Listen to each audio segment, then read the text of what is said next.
على رسول الله وعلى آله وأصحابه أجمعين. السلام عليكم ورحمة الله وبركاته. My name is Awais Saeed, and I'll be your host for tonight, inshallah, for our back to school event. This is a collaboration between Epic Youth and YM Dallas, and alhamdulillah, we're really blessed to have Sheikh Yasser Qadi with us for this event.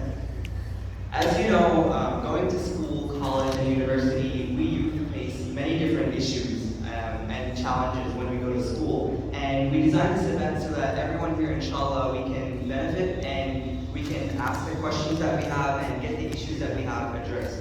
So the way this event is going to work, inshallah, is first we're going to have a short talk by Sheikh Yasser Qadi. He's going to be talking about LGBTQ issues, specifically pertaining to students in school. And then after, inshallah, we'll have an open floor Q&A where you're going to be able to ask a question on any topic that you like. And I'll explain more how we're going to do the Q&A once we get to that part, but until then, just kind of bear with me. Alhamdulillah. Alhamdulillah wa salatu wa salam ala rasulillah wa ala alihi wa sahbihi wa man wala amma ba'd. Time is very limited, I'm going to jump straight in. You know, we always talk about the stories of the earlier Sahaba, the Prophets, and we talk about how brave they were, how courageous they were, how they stood up to challenge their societies. We all studied the story of Ibrahim alayhi salam, who, when he was 13, stood up to destroy the idols and tell his people, how could you be worshipping these false gods? And we all feel a sense of pride at the courage that they displayed. The question arises, what is the equivalent in our times for me and you to do? People are not worshipping idols anymore. At least not the types of idols that people in the past used to worship. But they're still venerating ideas that are against God. There are idols of the mind. There are sacred taboos that if you dare cross, you shall be cancelled. We all know that. If you dare go against their versions of religion, the gods that they worship are not physical statues. They are notions that they've made sacred. And they venerate them like the people of the past used to venerate their gods. And if you dare stand up and say, that's not right, just to say it, even though technically they champion freedom of speech. If you try to exercise your freedom of speech to criticize their ideological gods, well then, you have to face their wrath. Now hopefully they're not going to throw you in a pit of fire like they tried with Ibrahim alayhi salam, but they shall do everything they can to make sure that you are ostracized. Nobody speaks to you. You are slandered and smeared. You are isolated. You are the pariah. And if you are older than this, they're going to try to get you fired from your job. If you're older than this, they're going to try to get you banned from Facebook and YouTube and Twitter, as they have already banned so many people. So the fact of the matter is, there are things that are sacred to the societies around us that are not sacred to us. Not just they're not sacred, they are challenging the authority of God. And if we claim to look up to Ibrahim alayhi salam, to Mus'ab ibn Umayr, to the great Sahaba who stood up to, the Quraysh, to the evil people of their times, well, the equivalent in our times is to preach the religion of Allah, the religion that is conducive to how He created us, the religion of the fitrah. Fitrah means our innate nature. And of the most fundamental aspects of our nature is our two genders, male and female. These two genders are so obvious that to even say them sounds nonsensical, but we have to. To say that there are two genders is becoming politically incorrect. And you can be cancelled for merely affirming the most fundamental aspect of biology that all of mankind agreed upon for 10 millennia, for as long as mankind has been around. This is completely modern, this notion that gender is fluid. I can identify however I want. Sexuality is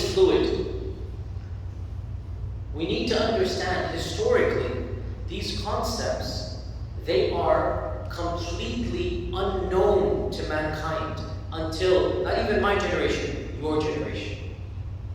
And your generation is no different biologically. Your DNA is not different than that of your ancestors.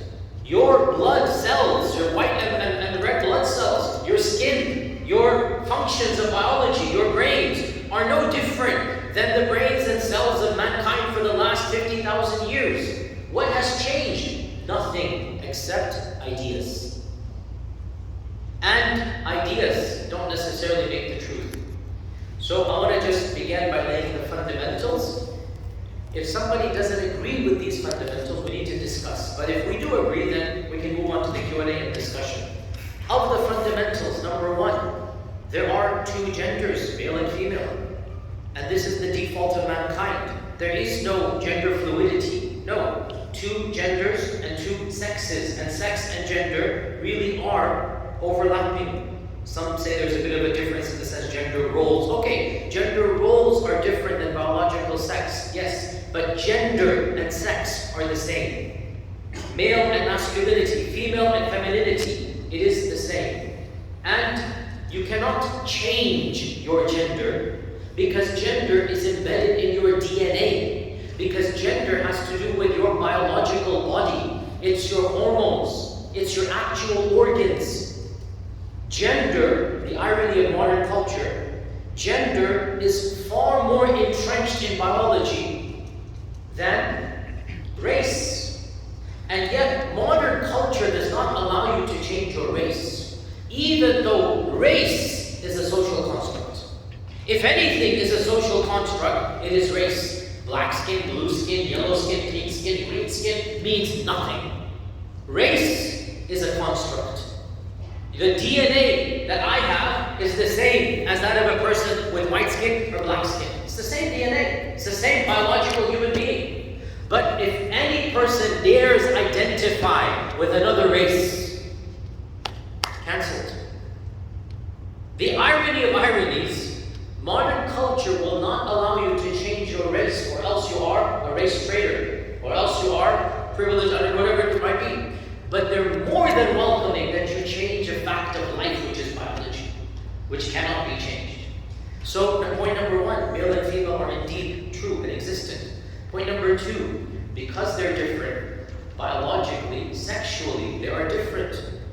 The male and the female are not the same. And there is this notion of male and female coming together to form a family. There is a biological function for reproduction. Reproduction and intimacy and sex is not just for pleasure. Now we thank Allah that there is pleasure in sex, because you're too young. Now when you're older you'll realize, you'll understand this, that for a marriage to function there must be something very special that is very pleasurable. Allah blessed us, and I'm speaking very like adults to you, so take it as adults.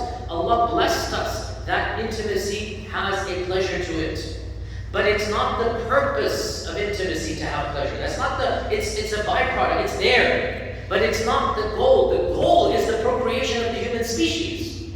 The goal is you have children so that the next generation lives on. And in order to make it something that is possible for two strangers to come together and live the rest of their lives together, yes indeed, there's a powerful emotional and pleasure bond that happens. But this society takes that emotional and pleasure bond as the end.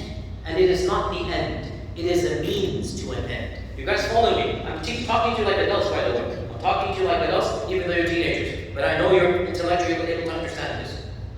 This society has taken the interim, the middle steps, as the result, as the byproduct, as the end product, as the goal. And that is not the goal. And that's the fundamental. We are not denying that sex can be pleasurable outside of marriage. Of course it's there. But that's not the function of sex, to have fun. That's a byproduct of sex. The function is to have families, to live together, so that children are raised up in a society, in a unit.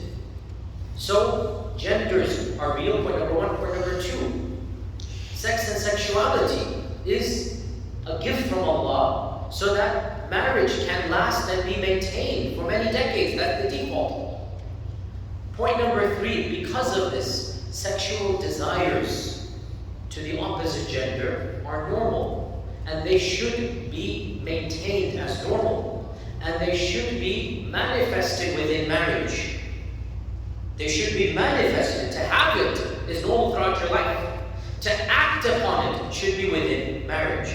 Point number 4, to have desires for the same gender, it is not the norm. It happens, it's there, but it's not the norm.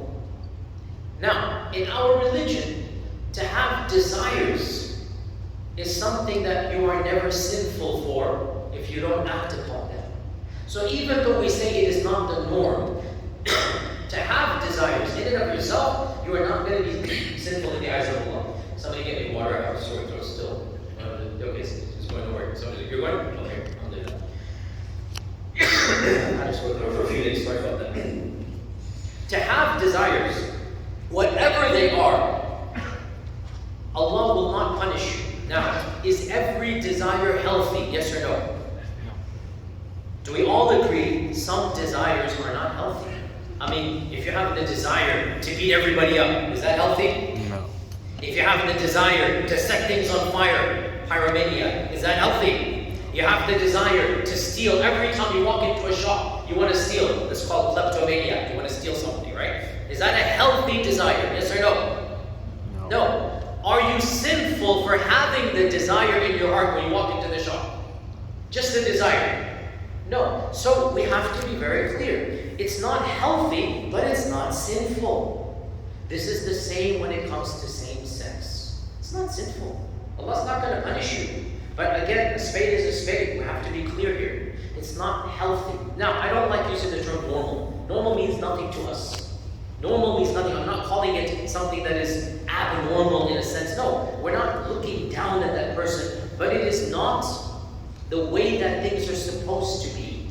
Call it whatever you will. There are exceptions to the rule. These exceptions, Allah Azza wa Jalla will deal with them on a case-by-case basis. And it is possible that some people have desires that are not mainstream. That doesn't make them evil people. It doesn't make them bad people. We don't look down upon them at all. But we do say that's not the default. And by the way, statistically, this is what it is. You know, there was a survey done that the representation of the LGBT community. There was a survey done, what percentage do you think of the society is LGBT? And this is here in America. And the results came back 20-30%. I forgot exactly, around 20-30% is the assumption. The actual number of people who identify as LGBTQ is less than 3%. But because of media and the TV and everything, you would think that it's 20, 30, 40%. You cannot change the way Allah created us. You cannot change the default of our nature. And our nature is to be attracted to the opposite gender. That's the way things are as a default. So, the next point, if one is attracted to the same gender, it's not the norm, but in and of itself, it is not a sin.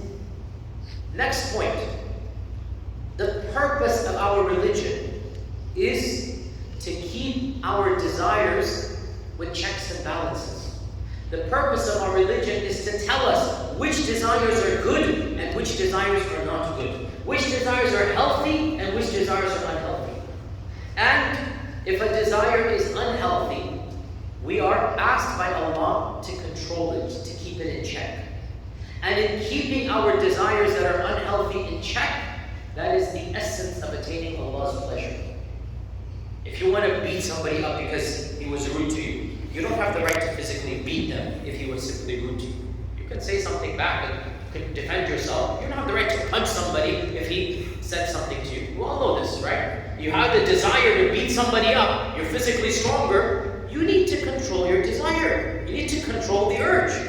Just because you have the urge, it doesn't validate it.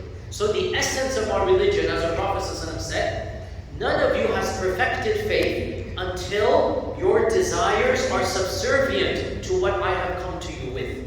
None of you perfects your faith until your desires are subservient to the religion I have brought to you. When your desires are subservient to religion, that is when you have perfected your faith. So we firmly believe, therefore, that controlling one's desires is the essence of Iman. It is unhealthy.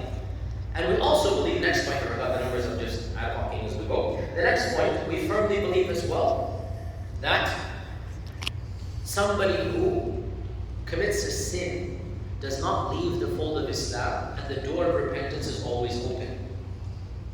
And we do not judge sinners with heaven and hell. This is a key point, listen to me carefully.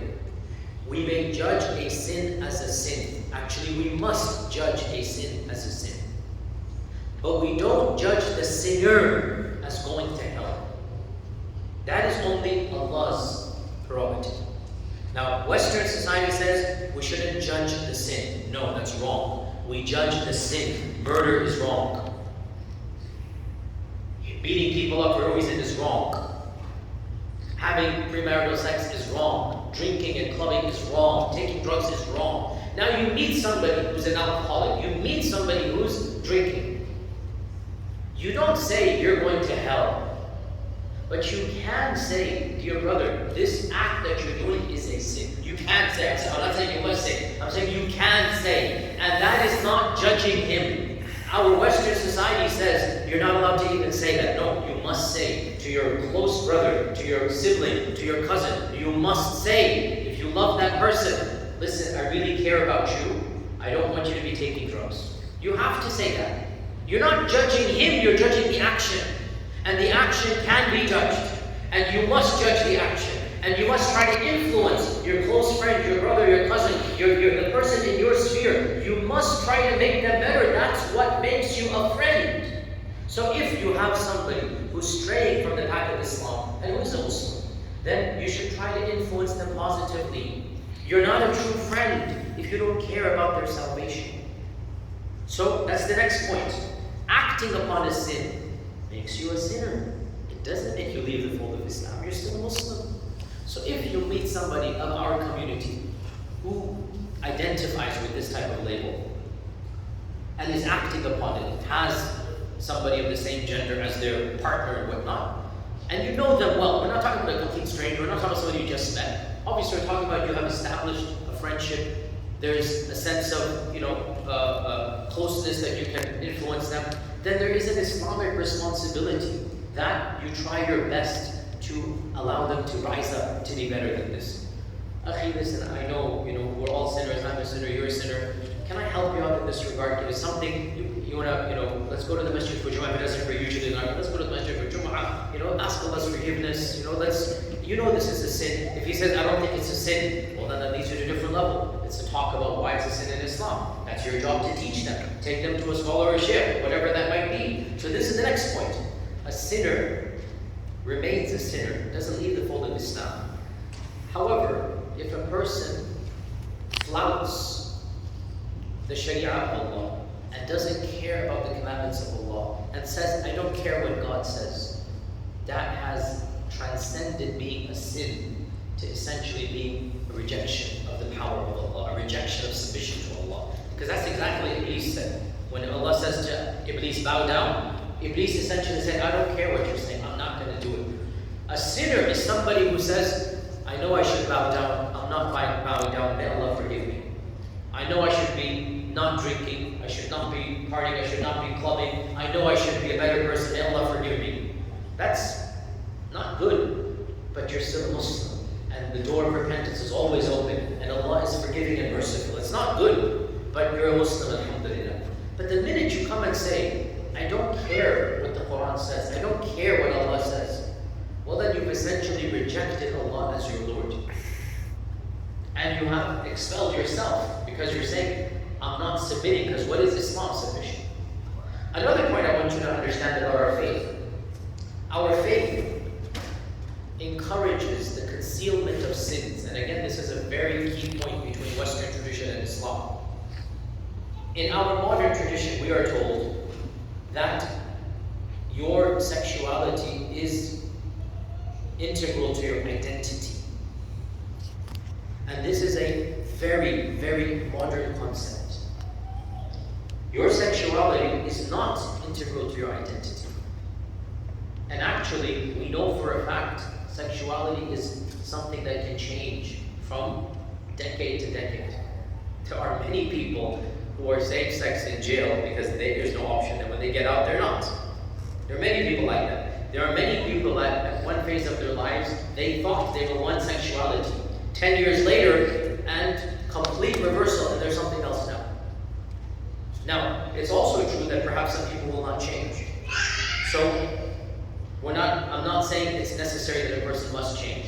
But I'm saying this notion that your sexuality is a badge that you put on your sleeve and you identify with, this is a modern notion. Your sexuality is private and it changes. Frankly, most of you at this age don't know much about your own sexuality because you're still young. You will find out and discover as you grow older, even within heterosexual, what things you like, what things you don't like. That's part of normal human behavior, not a problem. So this notion that my sexuality is so important, it's equivalent to my identity, my race. And I have to put it on my sleeve. I'm an L, I'm a G, I'm a B, I'm a T, I'm a Q. No, nobody needs to know your sexuality. Nobody needs to know. Keep it private, keep it hidden. It's not something that is integral to your identity, and it changes. And it's not something that needs to be made public. I'm not saying you need to be ashamed of something you like, but there are things that you don't have to be very public about. And sex and sexuality, overall, is something that should be concealed in modesty. It's not about shame, it's about modesty. There's a difference between the two. It's totally normal to desire sex, but you don't desire it in public. You don't do it in public. That's immodest, that's immoral. The same goes for your sexuality. There's nothing wrong with desiring sex and sexuality, but you don't need to go talking and boasting and telling everybody about it. Even when it's, in fact, when it's completely permissible and completely halal, even then you cover it up. Our Prophet ﷺ said Allah's curse is on the man and the woman, husband and wife, who engage in intimacy. And then they go and tell their friends exactly what they did. How disgusting is that? How disgusting. Now, that sexuality is an act of worship when it's done privately, correct? Between husband and wife, Allah will reward you. It's supposed to be done. That's the whole purpose of marriage and having children. That act, you don't go tell anybody else about it. You don't tell anybody about something that Allah wants you to do. Not because you're ashamed, but because there's something called modesty, haya. You conceal this act between husband and wife. You don't go and tell your friends. You don't go post on Facebook, I had sex with my spouse last night. No, you don't talk like this. It sounds stupid. Why does it sound ridiculous when it's completely halal? And yet when it's haram, we are told to celebrate it. Doesn't make any sense. There is something called haya and decency and modesty. And even if you're committing a sin in the eyes of Allah, keep it hidden. Even if you have a sin you're struggling with, drinking, porn, sexuality, between you and Allah, ask Allah, forgive me, oh Allah, forgive me, do some good deeds, struggle with it, try to overcome it, seek hana. It's allowed to tell people, we're going to help you, no problem. You confide in a friend, I have a problem drinking, and I know you're a friend of mine, help me. Totally fine. You go to a friend for help. But you don't post on Facebook, I'm proud to be a drunkard. Would anybody in Islam? So then how can we have Pride Week and Pride Month? We don't. We don't have this. We do not take pride in something that is haram. And even if the desire is not sinful, to be proud of the desire is sinful. A desire that is haram. Again, to be proud of a haram desire is a sin. You shouldn't be proud. It's something to be covered between you and Allah. So we have a very different paradigm when it comes to this society around us. The next point here. The way that this society wants to ask us to change our morality is through the language of love. That, why do you hate people who love each other? And we need to see through this what's a nice word for this? We need to see through this attempt to justify the haram. Nobody's against love. Love whoever you want as much as you want. We're against male on male sex. That's what we're against. We're against female on female sex. You want to love somebody, go love them. Nobody's stopping you. You want to have a soulmate, a friend you can find things in? Same gender, no problem. have a good friend, have a confidant. So see through this tactic they're using. We're not against love. We're against anal sex. To be blunt, again, I'm being blunt with you, literally, because they're trying to avoid that, right? That's the point. They're trying to get rid of that. They're saying, oh, you're against love. Nobody's against love. Love whoever you want, however much you want them. But Allah did not create the behind to be an organ for sex. Simple as that. And this is honestly, it's filthy, disgusting. By the way, so many, I don't need to go to the diseases and all of this, you know, monkeypox. Monkeypox and all this. Before this, it was AIDS in the 80s. I mean, Allah didn't create that part of the body to be a receptacle for intercourse. It's obvious. The most microbes and I don't need to be more graphic. You get my point here, right? It is filthy and it is disgusting. So by changing the language and saying, oh, you guys are against love. No, not at all. Love, go ahead, love. But don't have male and female sex. Simple as that. It's very simple as, okay? Other thing is they're saying that you're preaching hatred. And to this we say the notion of preaching hatred is again a tactic that is being used. Nobody's preaching hatred. We're preaching morality.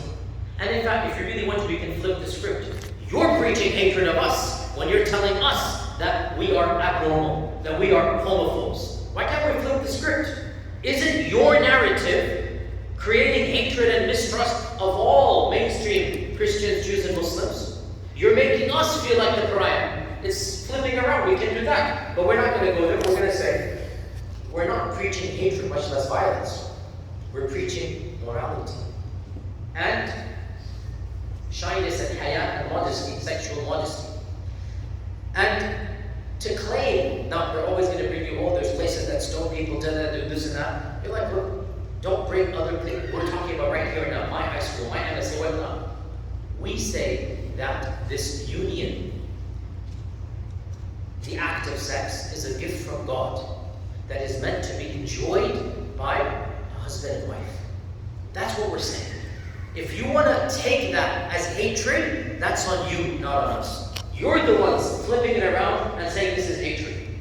We are not preaching hatred of anybody. We're preaching morality, and we should have the right to preach morality to our people. And if you want to listen to what we believe, good, and it's up to you to follow. We're not forcing anybody. Again, I need to be clear. You, as Allah says in the Quran, لَكُمْ دِينُكُمْ وَلِيَ دِينٍ. You have your deen, we have our deen. We're not forcing anybody. لَكُمْ دِينُكُمْ. You have your deen. I'm not forcing you. You want to do something, that's your business. You have to answer to your God and my God. You don't have to answer to me. But if you come to me, I should have the right to tell you what I believe. And if you don't come to me, that's on you as well. I'm not, again, so it leads me to my next point.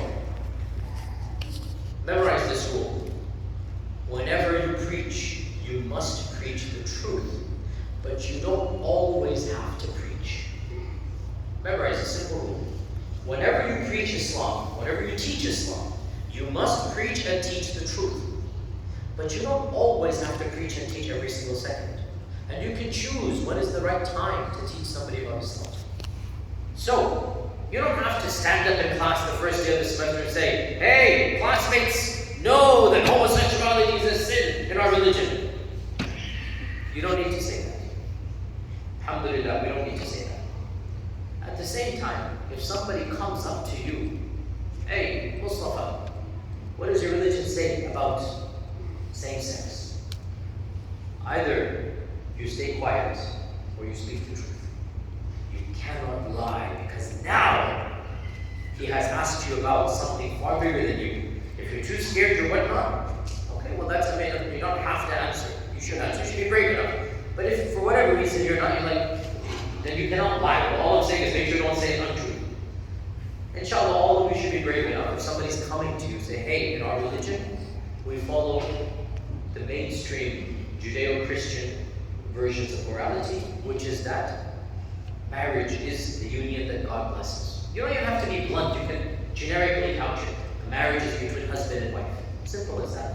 And if they keep on pressing, then you be very careful. Well, we believe that just like taking drugs, just like premarital, extramarital, and I say this all the time, I link same sex with premarital and extramarital, because that kind of helps them situate. Like, Okay, it's basically any type of sexual activity outside of marriage. So we say any type of premarital, extramarital, and same-sex, we view it as something that, and if you want to be even more gentle, something that is not spiritually healthy. Even lesser than that if you want to. And if you want to be brave, something that is a sin. Okay, that's factually correct. But you can never lie. You are never allowed to lie about your faith because that's not, you're representing religion when somebody comes and asks you. Never fudge an Islamic answer. Either speak the truth or be quiet. Say, ask somebody else, I'm not qualified to answer. Okay? Now, final point, and then I'm going to open the floor for Q&A, inshallah. Final point. All of this is you and your personal life and our religion. When it comes to dealing with other people, that's a whole different ballpark. The Sharia does not require you to be rude or nasty to anybody. Treat people with the dignity they teach you. Simple as that. No problem. People are polite to you, be polite to them. No problem. Whatever their background, whether they're pagans, Christians, Buddhists, agnostics, atheists, LGBT, you can smile, you can talk, you can be friends with them. Friends as in school. But there's a level of friendship where you invite them over to your house. That level of friendship, it should be done to those who are going to influence you positively and you influence them positively. It's not about LGBT, it's about people of good manners and good morality and fearing God. It's not about their sexuality, it's about their spirituality. Anybody who is going to drag you down spiritually, why would you want to be with inner circles with them? Be very clear. Why would you want that? You want your inner circle to lift you up spiritually. When it's time to pray, we'll all pray together. They're not going to bring in, smoke a joint with you. What type of Muslim are you? Think blunt here. If you don't want to smoke a joint, right? You have enough iman and taqwa, you know that's wrong, and yet most of your friends are of that caliber, then something's wrong with you then. Frankly, I'm being honest here. Don't play games. You want to be a better person, hang around better people. Simple as that. Don't fool yourself with, I'm not doing it, whatnot. Well, you're not influencing them either. Well, then what are you doing? How are you a friend to people who are dragging themselves to Jahannam and you're not benefiting them? What type of friend are you?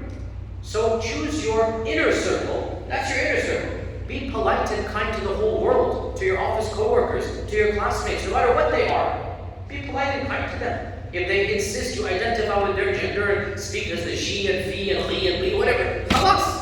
Say your Royal Highness from Wakanda, go ahead, no problem. Address them however they want.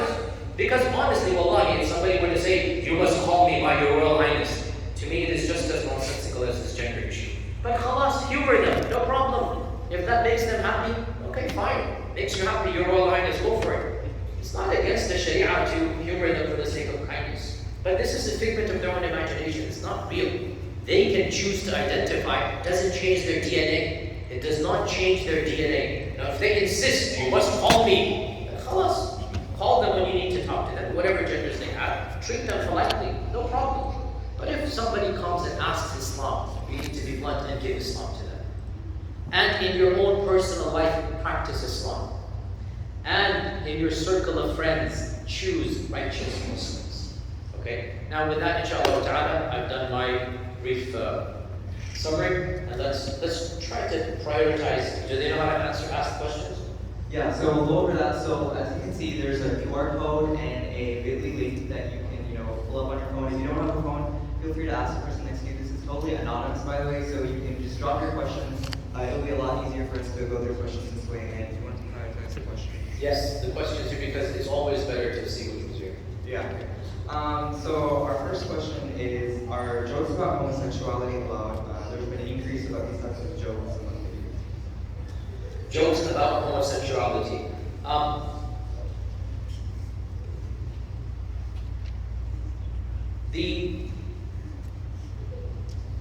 To joke about sins, because homosexuality is a sin. To joke about sins is just not useful or healthy.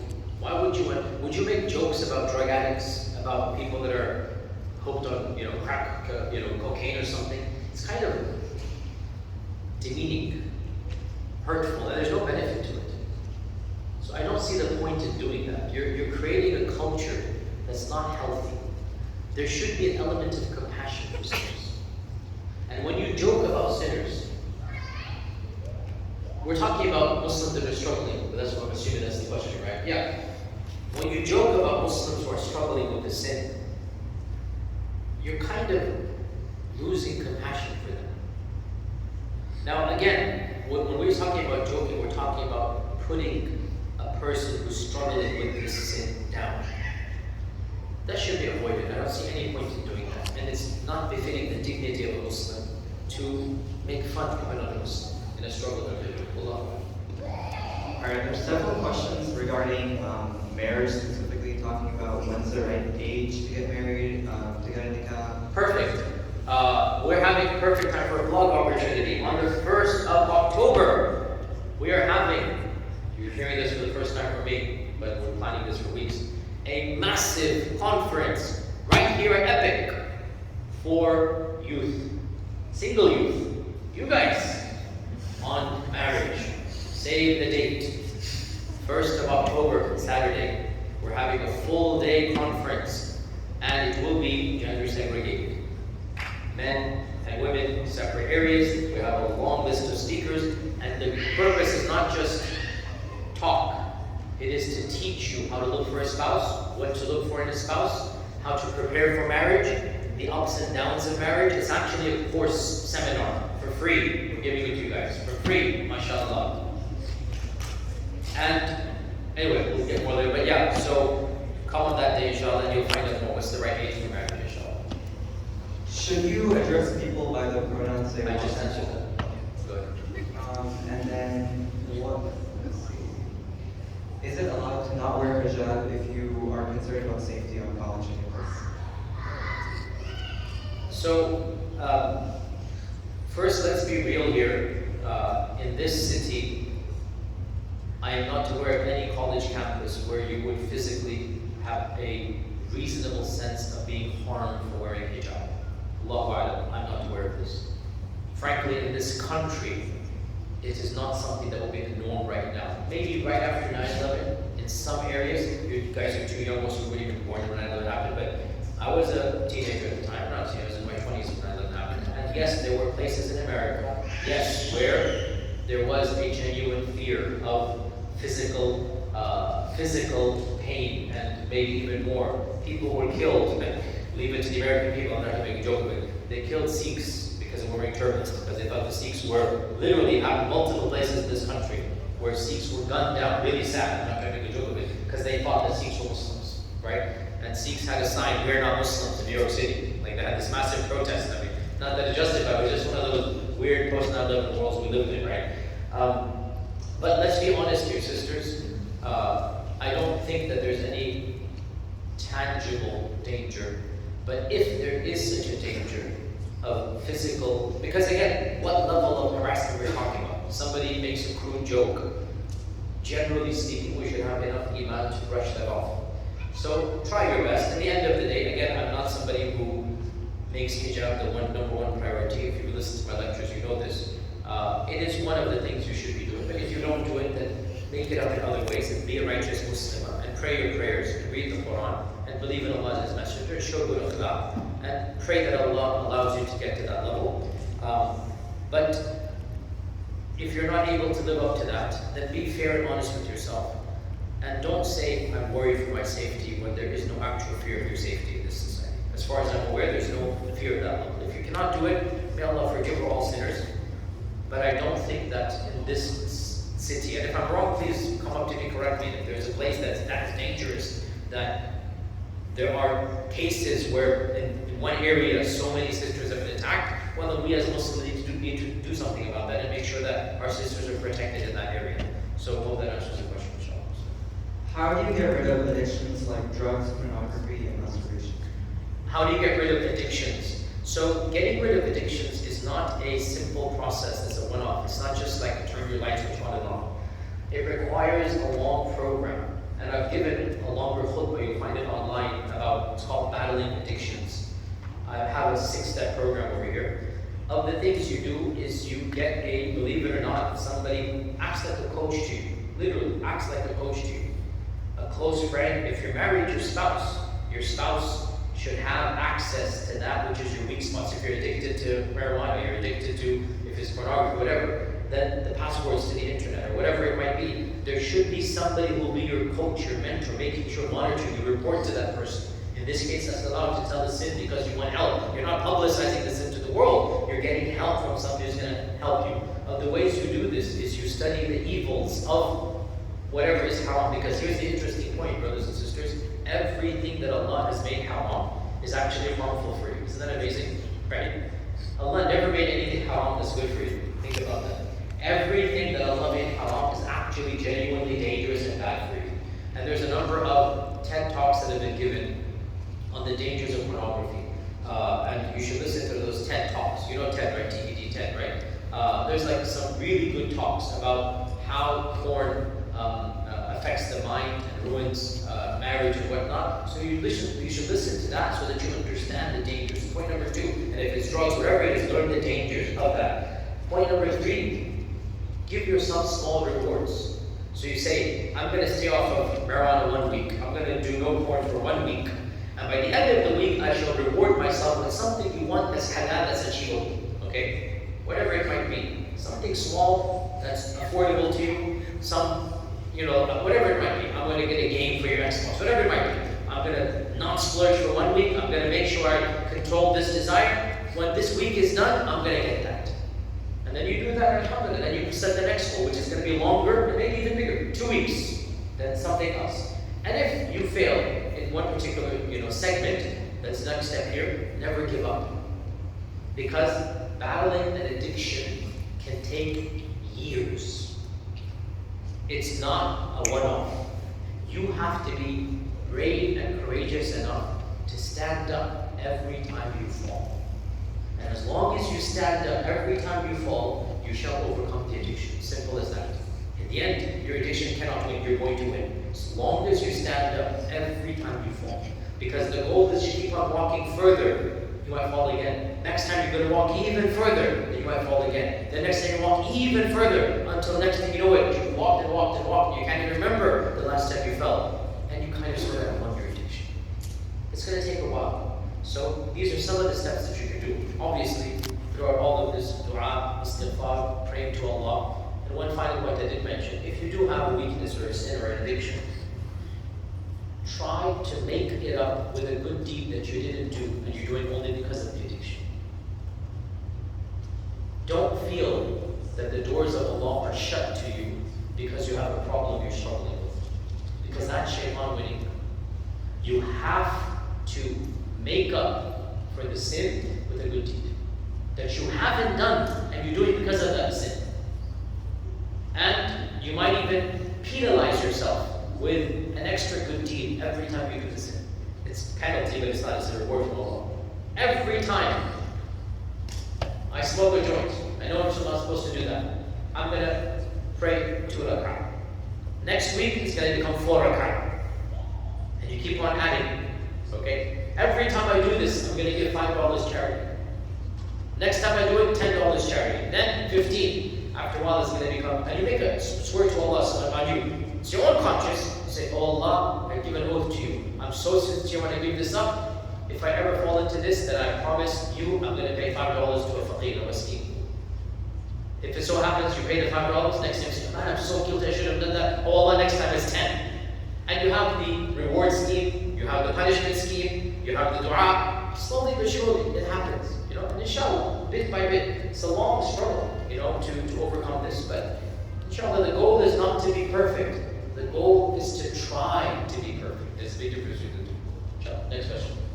Alright. By the way, let's do all questions online is better. Just do them all. Yeah, and by the way, we're getting hundreds of questions, so we might not get to everything. So just try to keep things general. We aren't able to really get to specific situations that some of you have mentioned.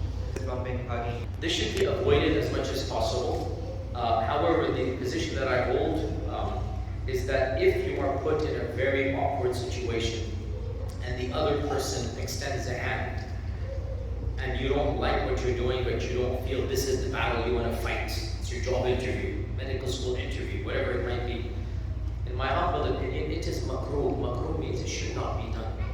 But put things in the proper perspective. It's not the end of the world. You're not going to be thrown into Jahannam for a handshake. It's like, don't do it. Don't make it the norm. Don't make it the norm. And there's no reason ever for you to extend your hand to the opposite gender. No reason for you to do that. To extend your own hand to the opposite gender. But if the other person doesn't, and this is not the battle you want to fight right now. And like I said, simple example is job interview. Your close colleagues, when you get to, again, you're too young, your close colleagues in corporate life, well actually you're not too young, your friends at school should know that you try to avoid touching the opposite gender. They should know this from you. They really should. You should have enough courage to be able to tell your close friends, oh, I don't like touching because my faith, teaches us honesty. My faith teaches us that we avoid contact except with our spouses or our immediate family member. I hug my brother all the time, say, but I don't want to hug any other woman besides my mother and sister until I get married. You can say some joke like this and crack and whatnot. I don't want to touch you off, whatever it might be. So your close friends should know this.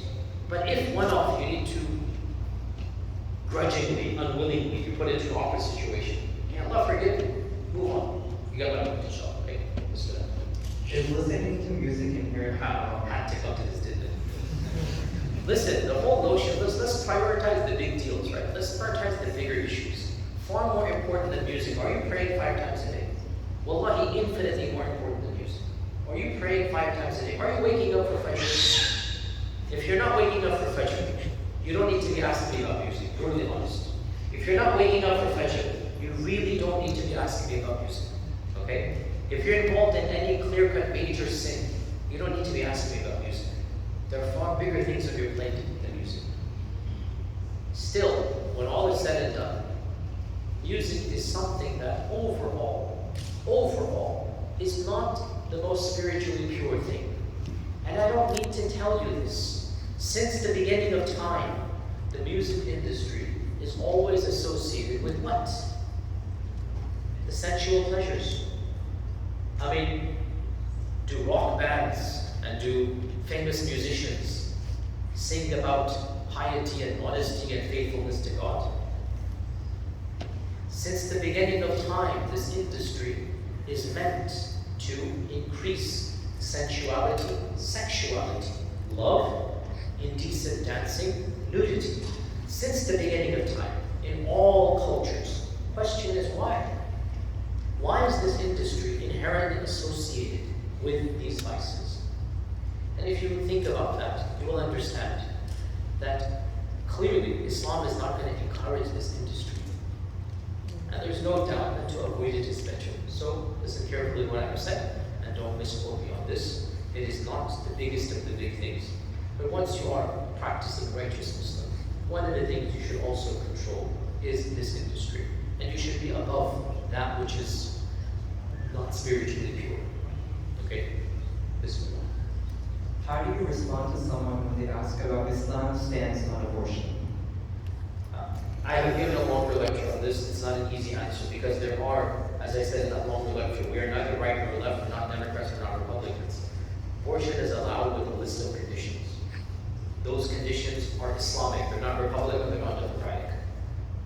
And it's a case-by-case basis. The default is that we support life, we support bearing children. But in cases of crime, of incest, of rape, in cases of medical need for the first trimester, perhaps certain leeways exist. And we talk about it on a case-by-case basis.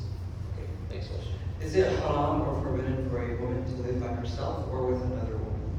No, it's not haram at all, as long as she's physically safe. Society is safe, so she lives in a civil society, which is most places in this country, and she lives in a safe household, in a safe neighborhood.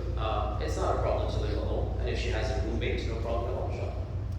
Can you wear makeup if you don't feel confident without it? In my humble opinion, a light makeup that's just covering it, concealing some blemishes, inshallah doesn't risk a lot of problem. But you should also. Are you 100% sure that Islam is a religion with a true and living God? Me personally, 110%. Me personally, I have never, for a millisecond of my life, doubted. And being honest with you, I've been through a lot in my life. I have been through a lot of ups and downs. I've been through a lot of changes theologically, when many of you probably don't know this. I have had some very, very profound spiritual changes. Those of you who know, I have had to publicly move on from things I used to hold. I have been through many phases of Islam. So much so that many of my critics make fun of me for this, that I keep on changing. My face is, even though I don't keep on changing, but there's one major change that has happened. So yes, I have gone through a lot of changes in my life. But one thing I have never, ever, ever doubted was that Allah is my Lord and the Prophet is sent by Allah and the Quran is the speech of Allah. I've never doubted that. And the reason I've never doubted that, alhamdulillah, as a teenager, I memorized the Quran. I was 14, 15 years old when I memorized the Quran. And I still read the Quran, alhamdulillah, daily. I try to read it almost daily. And I don't need to be told that the Quran is not human. It's not from this world. It's not the speech of men. The Quran is divine. I don't need to be told this. Every fiber of my being, every bone in my body, every cell in my physical persona knows with certainty that this book that we recite, it is not something that a human could have done. And because of that, I have never in my life doubted this faith. And I pray that inshallah I die with that same level of